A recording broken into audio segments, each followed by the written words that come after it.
Hello friends, जय हिंद। आज की इस वीडियो में मैं आपको क्लास 10th के सामाजिक विज्ञान के 40 महत्वपूर्ण क्वेश्चंस के बारे में बताने वाला हूं।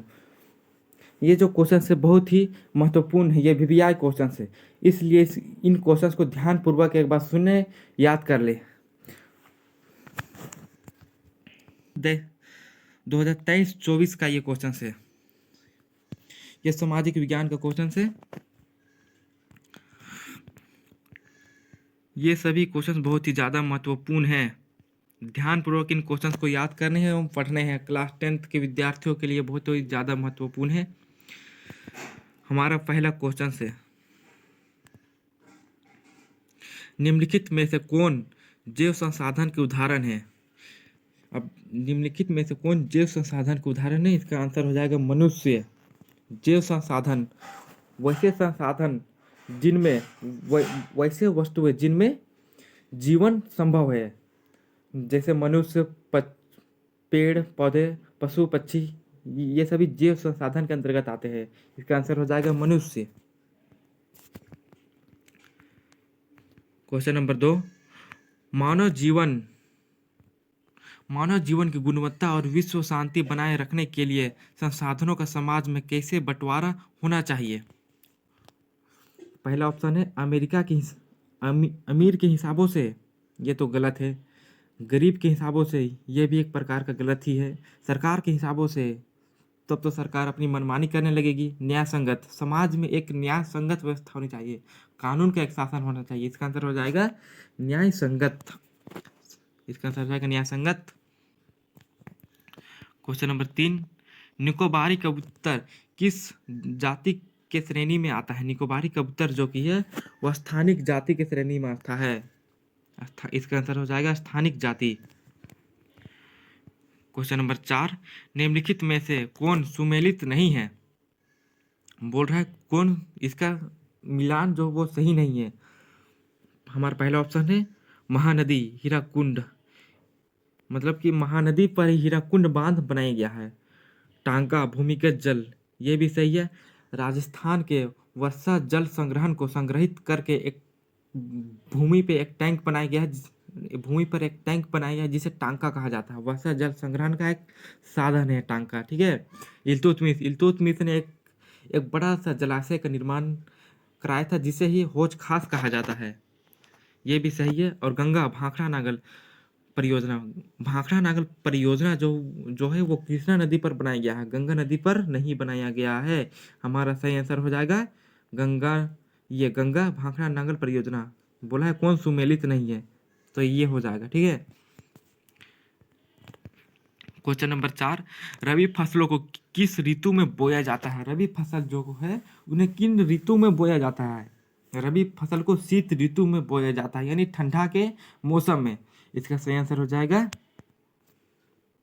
शीत ऋतु, ठंडा के मौसम में बोया जाता है रबी फसल को। जैसे मटर हो गया, चना हो गया, ये सभी शीत ऋतु के अंतर्गत आते हैं। चाय किस प्रकार की कृषि का उदाहरण है। चाय जो है वो रोपण कृषि का उदाहरण है। रोपण कृषि क्या है, एक वाणिज्यिक कृषि है जो बड़े पैमाने पर किए जाते हैं, जैसे चाय, कॉफी, कहवा, केला, ये सभी रोपण कृषि के अंतर्गत आता है। क्वेश्चन नंबर 7, झारखंड के गोवा और नवामुंडी में कौन सा खनिज पाया जाता है। झारखंड के गोवा और नवामुंडी में लौह अयस्क पाया जाता है।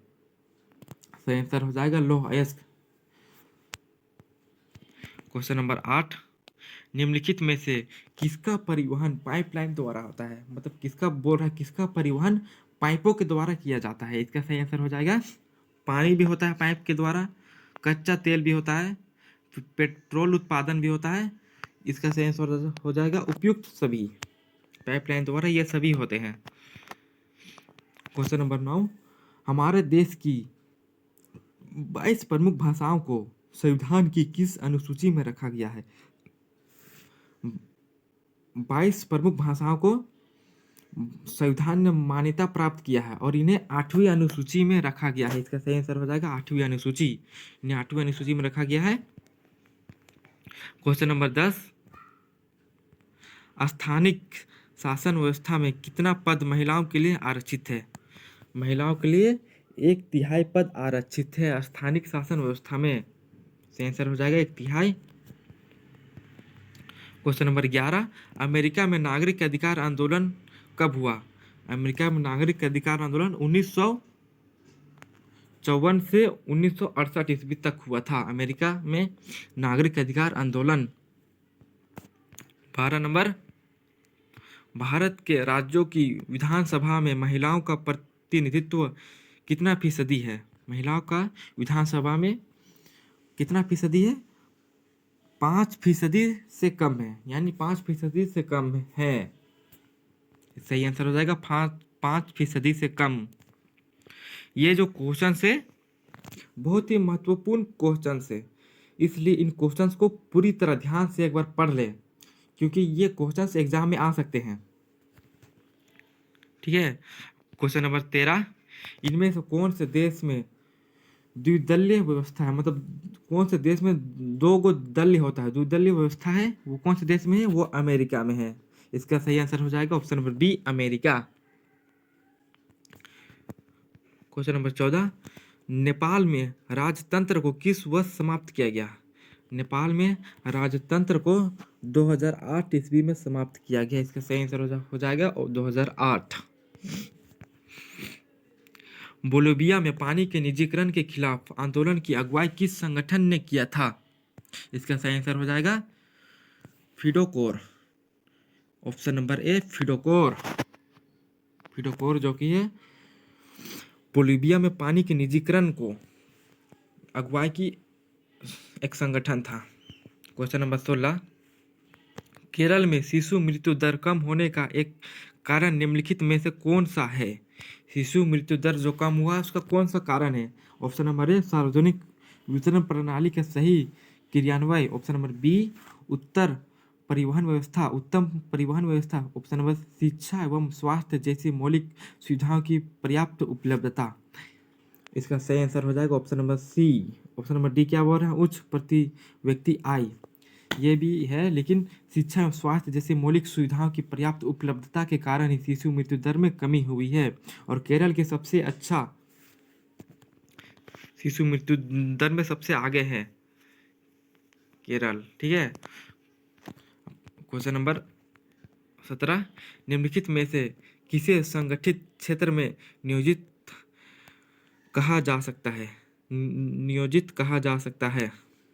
इसका सही आंसर हो जाएगा बहुराष्ट्र कंपनियों का स्थायी कर्मचारी। बहुराष्ट्र कंपनियों का स्थायी कर्मचारी को संगठित क्षेत्र में नियोजित कहा जा सकता है। मतलब ये लोग मतलब संगठित क्षेत्र में अच्छी तरह से काम कर रहे हैं। कृषि मजदूर जो है वो काम तो करते हैं, लेकिन उनका काम जो है वो दिखाई तो देता है, लेकिन उनका फल मतलब उन्हें मजदूरी का सही पैसा नहीं मिल पाता है। क्वेश्चन नंबर 18, रोजगार के अधिक अवसर उत्पन्न करने के लिए निम्न में से कौन से उपाय किए जा सकते हैं? और जो रोजगार के अवसर है इनको उत्पन्न करने के लिए कौन सा उपाय किए जा सकते हैं, ये पूछ रहा है। हमारे सामने पहला नंबर है सिंचाई की सुविधा में वृद्धि। देखिए, सिंचाई की सुविधा में वृद्धि करेंगे तो किसान की एक तरह से उनके उत्पादन में वृद्धि होगा, तो उत्पादन में वृद्धि होगा तो उनके आय में भी वृद्धि होगा। ये भी सही है। ऑप्शन नंबर, ये हमारा ऑप्शन नंबर बी है। विद्यालय एवं अस्पताल की स्थापना। जब विद्यालय एवं अस्पताल खुलेंगे तो वहाँ वहाँ कर्मचारी की आवश्यकता होगी, टीचर की आवश्यकता होगी, प्रिंसिपल की आवश्यकता होंगे, तो कहीं ना कहीं ये तो रोजगार के अवसर उत्पन्न कर ही रहा है। ऑप्शन ये 2 नंबर भी। तीसरा नंबर, खाद्य प्रसंस्करण इकाई की स्थापना। मतलब खाद्यों के निर्माण की इकाई की स्थापित होगा तो वहाँ वहाँ भी मजदूरों की आवश्यकता होगी। ये भी सही है। तो हमारे सामने option number A, option number B, option number C, option number D है हमारे सामने। ये तीनों सही है, तो ऑप्शन नंबर डी सही होगा। ठीक है। क्वेश्चन नंबर 19, निम्नलिखित में से कौन से एजेंसी भारत सरकार की ओर से करेंसी नोट जारी करती है? आप लोगों ने 10 रुपए के नोट में देखा होगा कि भारत रिजर्व बैंक लिखा होता है और भारत गवर्नर का वहाँ साइन होता है। तो इसका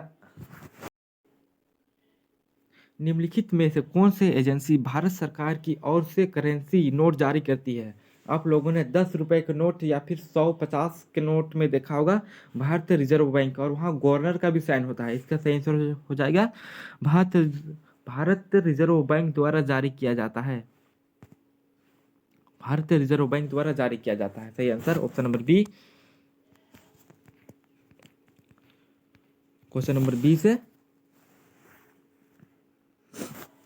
राम और श्याम दो दो छोटे किसान हैं। राम और श्याम जो वो एक प्रकार का किसान है, छोटे किसान है, जिन्होंने अलग अलग स्रोतों से वो अलग अलग स्रोतों से 20,000 रुपये कर्ज लेते हैं। राम ने 1.5% ब्याज प्रति माह, मतलब हर महीने 1.5% ब्याज की दर से एक व्यापारी से कर्ज लेता है। राम जो है एक व्यापारी से कर्ज लेता है प्रत्येक महीने के ब्याज की दर से, जबकि श्याम ने यह कर्ज बैंक से प्रति वर्ष 8% ब्याज पर लिया है। और श्याम ने बैंक से लिया 8%, यानी एक साल में 8% देता था श्याम, और राम एक महीने में 1.5% ब्याज देता था। राम को एक साल में लगभग 3600 देने पड़ते थे राम को, और वही श्याम को एक साल में 2400 रुपया देने पड़ते थे। आप देख सकते हो कि किसको अधिक ब्याज देना पड़ रहा है और किसको कम। मतलब इन्हें राम को बहुत ज़्यादा ब्याज देना पड़ते थे, क्योंकि एक व्यापारी क्योंकि व्यापारी एक अपना लाभ कमाने के लिए ब्याज ही देता है वो। तो हमारे सामने ऑप्शन से राम ने सही किया, क्योंकि उसे किसी प्रकार की कागजाही कार्रवाई नहीं करनी पड़ी। राम को तो कागजाही कार्रवाई नहीं करनी पड़ी, लेकिन ब्याज तो अधिक देना पड़ा उन्हें। ऑप्शन नंबर बी, श्याम की हालत ज़्यादा खराब है क्योंकि उसे ज़्यादा ब्याज देना पड़ रहा है। नहीं भैया, श्याम को तो कम ब्याज देना पड़ रहा है राम की तुलना में। ये तो ऑप्शन नंबर गलत है। राम की हालत ज़्यादा खराब है क्योंकि वो ज़्यादा ब्याज दे रहा है। ऑप्शन नंबर डी, श्याम बेहतर है क्योंकि उसे ज़्यादा ब्याज मिल रहा है। ये भी गलत है। इसका सही आंसर हो जाएगा ऑप्शन नंबर सी, राम की हालत ज़्यादा खराब है क्योंकि वो ज़्यादा ब्याज दे रहा है। राम जो है उसे ज़्यादा ब्याज देना पड़ रहा है। कितना ब्याज देना पड़ रहा है? 3600 रुपया देना पड़ रहा है एक साल में, और श्याम को एक साल में 2400 रुपया देना पड़ रहा है। तो किसका ज़्यादा है वो आप देख सकते हो। क्वेश्चन नंबर 21, भारत सरकार ने सूचना का अधिकार RTI नामक कानून कब लागू किया था? इसका सही आंसर हो जाएगा अक्टूबर 2005 ईस्वी में। अक्टूबर 2005 ईस्वी में सूचना का अधिकार कानून लागू हुआ था। 22, सरकार द्वारा अवरोधों अथवा प्रतिबंधों को हटाने की प्रक्रिया का क्या कहलाती है? सरकार द्वारा जो कि अवरोधों और प्रतिबंधों को हटाती है उसे उदारीकरण कहते हैं। ऑप्शन नंबर सी।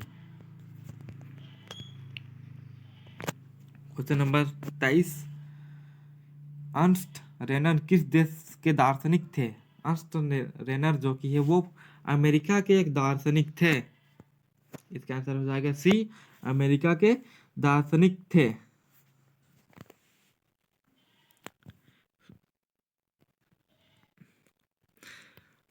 अर्नस्ट रेनर किस देश के दार्शनिक थे? इसका सही आंसर हो जाएगा वो फ्रांसीसी के दार्शनिक थे। ऑप्शन नंबर बी, फ्रांसीसी के दार्शनिक थे। फ्रांसीसी क्रांति कब हुई थी? फ्रांसीसी क्रांति 1789 ईस्वी में हुआ था। सही आंसर हो जाएगा ऑप्शन नंबर ए, 1789 ईस्वी में। 25, यंग इटली भूमिगत संगठन के संस्थापक कौन थे? यंग इटली के संस्थापक कौन थे? ऑप्शन नंबर सी सही आंसर हो जाएगा जूसेफी मेत्तनी। इन्हीं ने यंग इटली संगठन का स्थापना किया था, जूसेफी मेत्तनी ने। क्वेश्चन नंबर 26, महात्मा गांधी दक्षिण अफ्रीका से भारत कब आए थे? महात्मा गांधी जो कि है 8 जनवरी 1915 ईस्वी में भारत आए थे दक्षिण अफ्रीका से। सही आंसर हो जाएगा option number A. Question number 27, Poona pact doctor Bhimrao Ambedkar के एवं किसके मध्य हुआ था? पुना पैक्ट जो कि है वो किनके मध्य में हुआ था? महात्मा गांधी। सही आंसर हो जाएगा महात्मा गांधी। महात्मा गांधी और भीमराव अंबेडकर के बीच में पुनः पैक्ट समझौता हुआ था? क्वेश्चन नंबर 28, 1890 के दशक में रिंडरपेस्ट नामक बीमारी किस देश में बहुत तेजी से फैली? रिंडरपेस्ट बीमारी जो है वो अफ्रीका में बहुत तेजी से फैला था। सही आंसर हो जाएगा अफ्रीका। क्वेश्चन नंबर 29, निम्नलिखित में से किस देश मित्र राष्ट्र के पल्ले में था? किस देश जो कि है वो मित्र राष्ट्र के पल्ले में था? इसका सही आंसर हो जाएगा ब्रिटेन। मैंने अभी सामाजिक विज्ञान के 40 क्वेश्चंस ने 30 क्वेश्चंस बनाए हैं। अगली वीडियो में मैं आपको विज्ञान, मैथ, हिंदी, इंग्लिश ये सभी के 30 क्वेश्चंस के वीडियो मैं बना दूंगा। और ये क्वेश्चंस जो है बहुत ही ज़्यादा महत्वपूर्ण है, इसलिए इन क्वेश्चंस को अच्छी तरह से याद करके जाए एग्जाम में, अगर आपको नंबर अच्छे से उठाने हैं तो। ठीक है, क्वेश्चन नंबर 30 जो हमारे आखिरी क्वेश्चन है, स्पिनिंग जेनी मशीन किसके द्वारा बनाई गई? स्पिनिंग जेनी मशीन जो कि है option number C, James Hargreaves के द्वारा। जेम्स हारग्रीव्स ने स्पिनिंग जेनी मशीन का आविष्कार किया था। अगर वीडियो हमारी अच्छी लगी हो तो हमारे चैनल को लाइक, शेयर और सब्सक्राइब करना ना भूलें। और ऐसे ही वीडियो पाने के लिए हमारे चैनल को सब्सक्राइब करें। और अगले वीडियो में मैं आपको और बाकी सब्जेक्ट के 30 क्वेश्चंस जो कि बहुत ही ज़्यादा महत्वपूर्ण है उन सभी क्वेश्चंस पर चर्चा करेंगे। ठीक है, तो मैं अगले वीडियो पे मिलते हैं। जय हिंद, नमस्कार।